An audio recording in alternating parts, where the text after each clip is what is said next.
right, so as you can see, we've got our PPE on for our droplet precaution room, which includes our mask and our, we don't have them on, but our isolation gowns. Yes, and gloves. Hi there, I'm Sweetiemay. I'm going to be the nurse taking care of you today. This is Jazliene. She's my nursing student. She's helping me out. What's your name, sweetie? My name is Sophia. Hi, Sophia. Nice to meet you. Who's this with you today? My mommy. Oh, hi. What's your name? My name's Camryn. Nice to meet you. It's nice meeting you too. All right, perfect. Alrighty, sweetie. So what's going on today? What's bothering you? I don't feel good. Can you tell me a little bit more? What doesn't feel good? I feel so cold and it's hard to breathe on my nose. It's hard to breathe. Oh, I'm sorry to hear that. That's not very fun, huh? So Jazliene here, she's my nursing student. She's gonna take some vital signs, and those are gonna tell us how exactly you're doing today, okay? So we're gonna have a blood pressure cuff that squeezes your arm and tells us your blood pressure. We're gonna take your temperature, and then we're also gonna take your oxygen and your pulse with this little thing that goes on your finger, okay? So I'm gonna let Jazliene do that, all right? Does that sound okay? Yeah. All right. All right, Sophia, I hear you've been coughing a lot. Yeah. Does it hurt when you cough? On my throat. Is it a scratching hurt or kind of an achy hurt? I don't know. Okay, I can show you these faces, and then can you just point to me on which one feels most like how you're feeling? So here we've got the FACES pain scale, which is a self-reporting pain scale that's best used for children ages 3 through 8. This one. This one? Oh, okay. That must not be very fun, huh? No. Okay, well, we'll try to help you out and make you feel a little better. Does that sound good to you? Okay. All right. Hey, I'm just gonna take some vital signs, okay? Is it gonna hurt? It shouldn't, but you tell me if it does. Okay. All right. I'm gonna attach this little thing to your finger. Okay. And then this thing around your arm. Okay, that one's gonna get a little tight, but it shouldn't hurt. Okay. All right. But so I'm gonna slide this thing across your forehead. It's gonna take your temperature, okay? All right. Okay. Take all those back. See, that didn't hurt, did it? No. All right. Okay, Jazliene, so what were the vitals that you got? She rated her pain at the back of her throat at a 6 using the pain scale. Okay. Her temperature was a little elevated at 100.7. Her heart rate was 79. Respirations were pretty fast at 27. And blood pressure was 110 over 71. And she's currently on 5 liters nasal cannula at 95%. All right, seems good. So Mom, after we finish our vitals, is there anything that you want to add that you've kind of observed as you sat here with her today? Yeah, a couple of hours after we came up here from the emergency department, she had taken a nap, but she woke up suddenly with a coughing fit and then she just vomited. Oh, okay. Is there anything else that you've noticed at all? That's pretty characteristic of her pertussis diagnosis. Yeah, I mean, she's been super congested. Okay, alrighty. So Miss Sophia, we're gonna be taking a little bit of a closer look at you to see how well you're doing, okay? So we just talked to Mom and she told us about that little episode where you threw up earlier. This is also known as post-tussive emesis, which is a hallmark symptom of pertussis or whooping cough that Sophia has exhibited during her hospital stay. Is that correct? Yeah. Yeah, so me and Jazliene are gonna go ahead and take a listen to you and just get a little bit of a better picture of how you're doing, okay? So I'm gonna have Jazliene, my nursing student, do the assessment. And Mom, you can go ahead and just stay right where you are. We're gonna complete our assessment and just kind of talk you guys both through it, okay? So Jazliene, we're gonna go ahead and start. You can stand a little bit closer to the patient here. All right, Jazliene, so go ahead and start with the least invasive thing. What do you think that would be? So we would start by just looking at the patient. Right now, I notice that her skin is pretty well perfused, but her lips are kind of cracked and dry. She appears pretty fatigued and kind of withdrawn. Correct. That's what I see too. Okay, so after we've observed how she's doing, just visually, we can take a look at her capillary refill. Can I see your finger for a quick second, Sophia? Yeah. Just gonna do a quick pinch. Perfect. You want to make sure to check both sides there. All right, so what do you notice? That was less than 3 seconds, so she's definitely very well perfused right now. Awesome. What can we do next? Next, we can take a listen using our stethoscope. So make sure you explain to her what that is. All right, Sophia, this is a little tool that'll help me listen to how your heart and your lungs are doing a little better. Is it okay if I try to use it on you? Yeah. All right. What is that? Are you okay? Where are you gonna put that? All right, so Miss Sophia, Jazliene here, she's going to use the stethoscope to listen to your heart and lungs, right? Do you think it would help to see how Mom takes it first before we try it on you? Okay. All right, so it's just going to be just like this.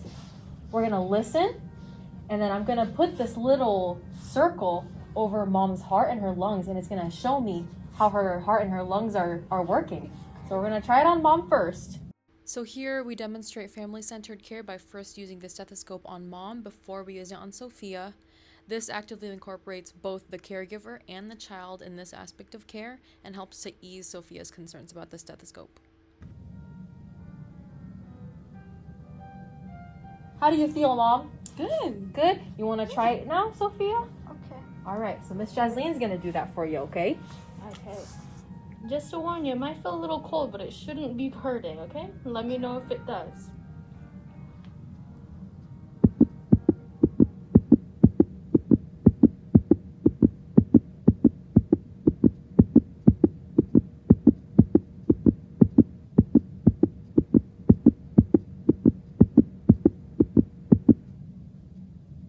Very good, Jazliene. So what were your findings? All right, her lung sounds were pretty coarse, but there weren't any crackles, rubs, or wheezes. Okay. And then I could hear S1 and S2 heart sounds pretty clearly. Awesome. Any murmurs or anything like that? No, I don't think so. All right, seems good. I'm going to go ahead and verify Jazleen's findings here real quick, okay, you two? Okay, so Miss Sophia, I'm going to do the same thing that Jazliene just did, okay? Okay. All righty. So one more listen to ya.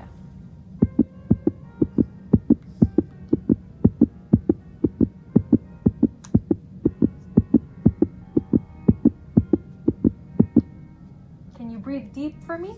Breathe in real deep. Perfect. And one more time. Okay. I'm gonna listen to your belly here too, okay?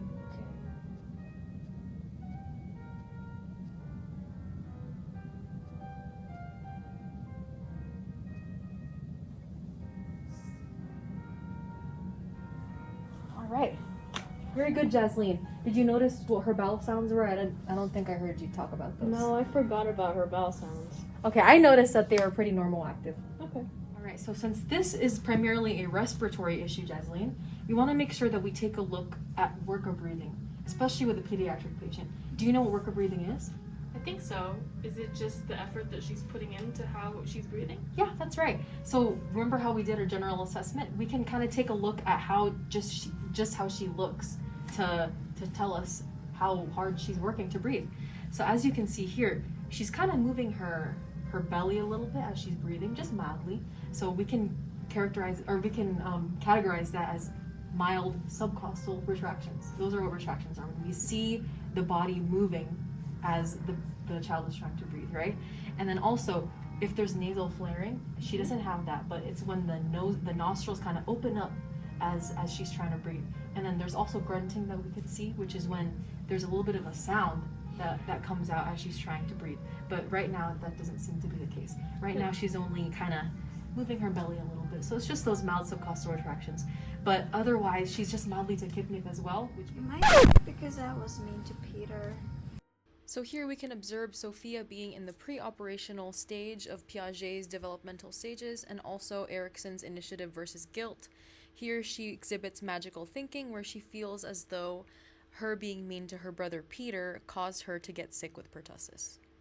Who's Peter? Oh, that's my 6-month-old at home. She's been having some issues adjusting with the new baby.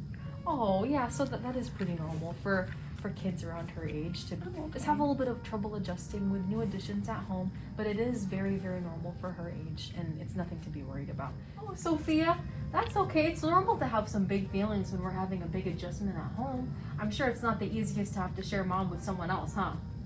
No. Yeah, it's okay. Sometimes people act up sometimes when they're having some big feelings, and that's completely okay. Even I do that sometimes.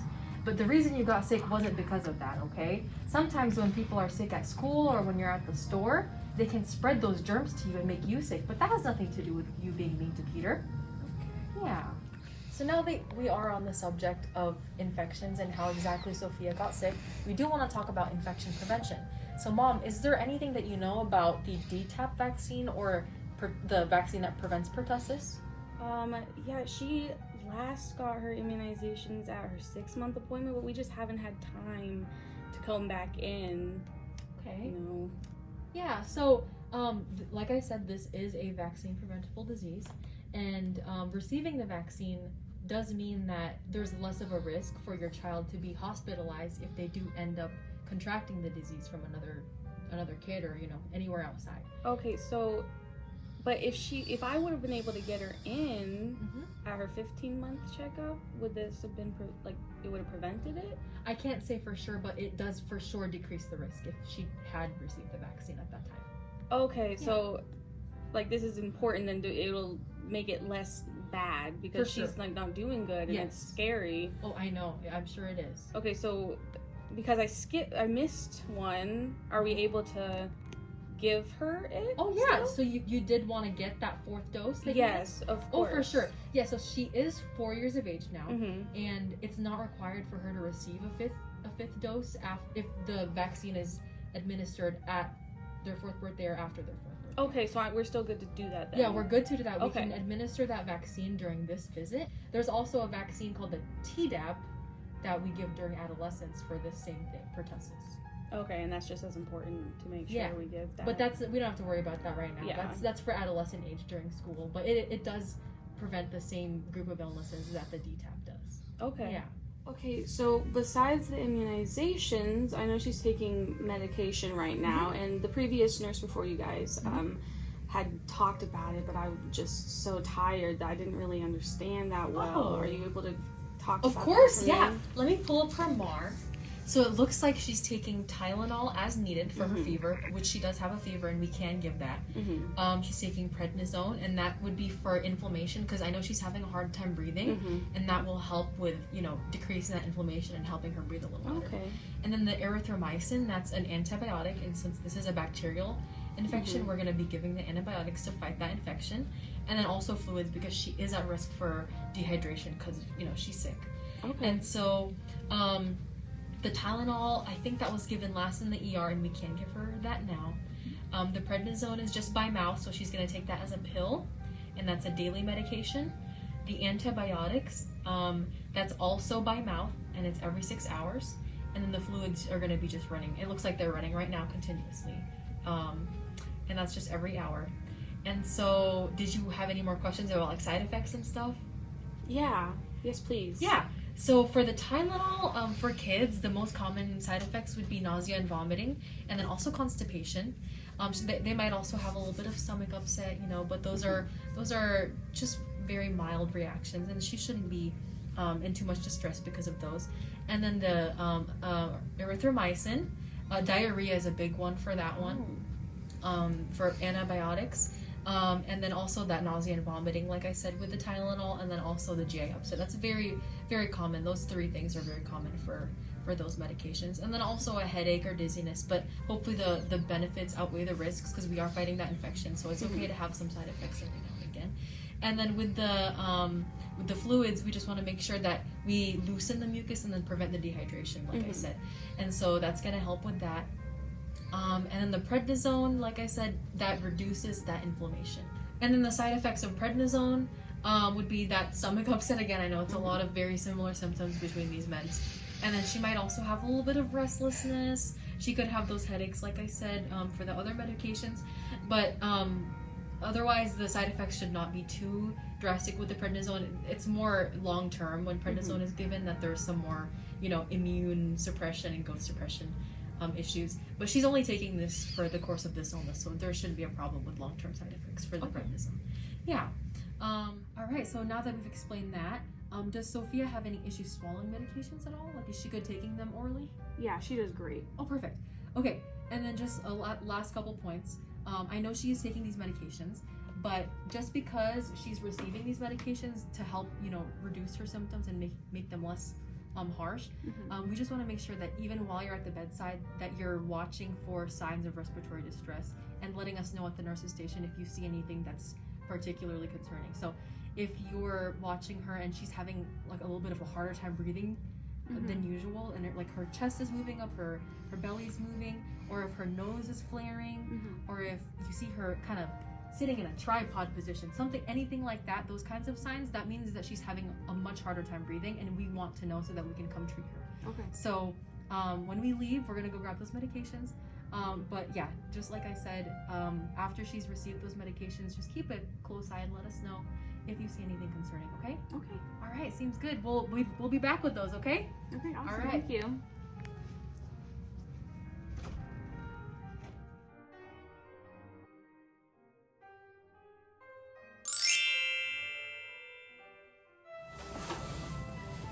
Hello there.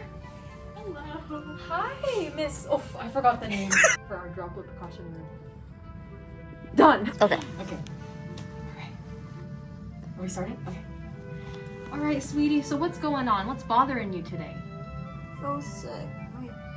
Fuck. I'm like in the corner. It's fine. Move in a little bit. There. Okay. Okay. I'm just on your back like this. It's fine. It's fine. This will be fine. I'll cut this. Okay. All right. Wait, what do we reply with? Her pain in the back of her throat at about a 6, using the FLAC pain scale. Faces. Again. Are you scared? Okay. Yeah.